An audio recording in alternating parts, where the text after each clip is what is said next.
What is going on, beautiful people? My name is BetSam, and this is Slam of the Week, where I pick one play for every single UFC card that I think you should slam your bankroll on. And here is how last week went down. Damon Blackshear taking on Alatang Haley. I love this matchup for Damon Blackshear. I've been keeping it up, I'm a savage. He think he's 21, I'm not average. They gon' see when it's done. I'ma make sure that my daughters grow up with their daddy. I'ma keep me with the glasses, like I'm Stevie Wonder on they. I don't see anyone. No, you don't love me, so tell me you don't. Can't sit here long, keep on carrying on. Paranoid, don't stare at me long. In my bag, almost carried it on. Jonathan never go like hot on my tickets and bury my songs. Kirky a man, he stand on what he feel. The whole world against him, he stand on it strong. Go through it and stand on it. Next to the floor, I'm the... That is right. Zhang Minyang to bang against Anthony Smith, man. It's easy to see when you look at me.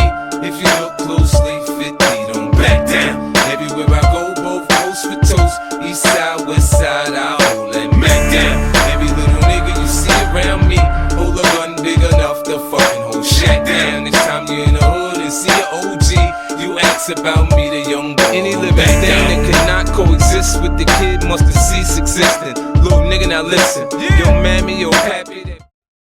I know you don't know who I am, but if you don't know, now you know. That is right. We are on 7 slams in a row. Thank you to Zhang Minyang and Damon Blackshear. We now have this absolute montage of warriors who have been cashing checks for myself, the BetSam community. We want picks and more.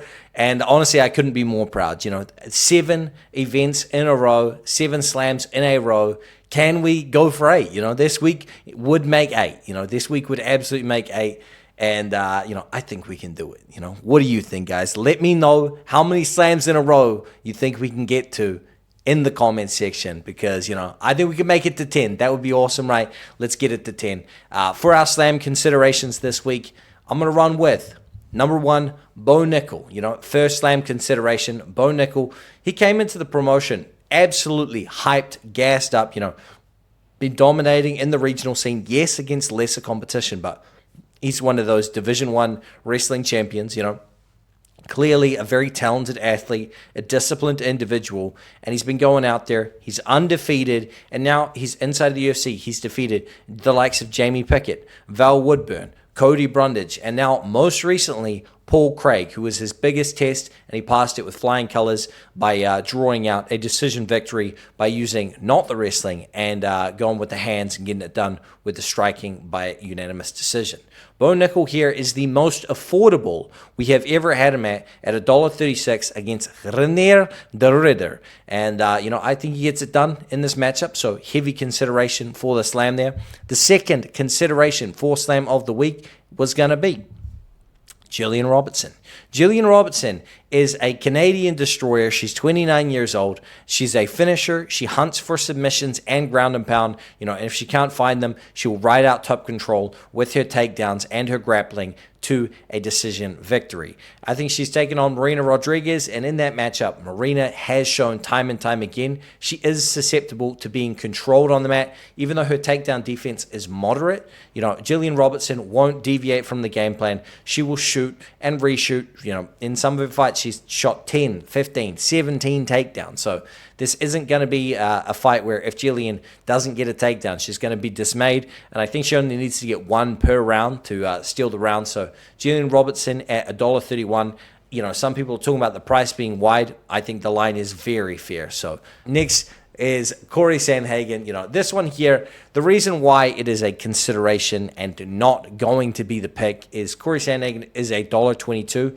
If this line were to come up, and he was above that $1.30 mark, he could be considered for Slam of the Week. But at $1.22, I'm not particularly interested in him here. I do, however, think he gets it done over, say, Davison Figueiredo. High confidence pick, which is why I still wanted to include him here. Corey Sandhagen in the main event this upcoming weekend. So I'm a big fan of the Sandman, and I think he gets it done there as well. And the last, but not least, consideration for Slam of the Week is Montel Jackson. Montel Jackson is taking on undefeated Daniel Marcos. But let me tell you a little thing about Montel Jackson. I'm a big Damon Blackshear believer, and he laid him out like a freaking cold steel pipe on a winter's day, just frozen. I mean, Montel Jackson hits like a truck. He has got a ridiculous build, gigantic hands for this division, the biggest hands in the division by far. He hits like he's got the biggest hands in this division as well. So against Daniel Marcos in a primary striking fight, I do like Montel Jackson, and he has the grappling to back himself up as well. And the price here seems a little bit fair as well at $1.45 for how hyped I am on Montel Jackson here. Daniel Marcos, though, not an easy task. And we are going to go with, for Slam of the Week, to make it 8 in a row. If you guys didn't guess it already, it's going to be. Amen. Lord, give me a sign. I really need to talk to you, Lord. Since the last time we talked, the walk has been hard. Now I know you haven't left me, but I feel like I'm alone. I'm a big boy now, but I'm still not grown, and I'm still going through it. Pain and the hurt, soaking up trouble like rain in the dirt. And I know only That is right. We are going with Bo Nickel to make it 8 slams in a row. I think this price is more than affordable. You know, a lot of people are saying this line is wide. Renier de Ridder this. Renier de Ridder is a 2-division champion in another organization. He's also been finished in both of his losses. I think here against Bo Nickel, he's going to get outstruck and he won't be able to get the takedowns. It is up to Bo Nickel here to dictate where this fight takes place.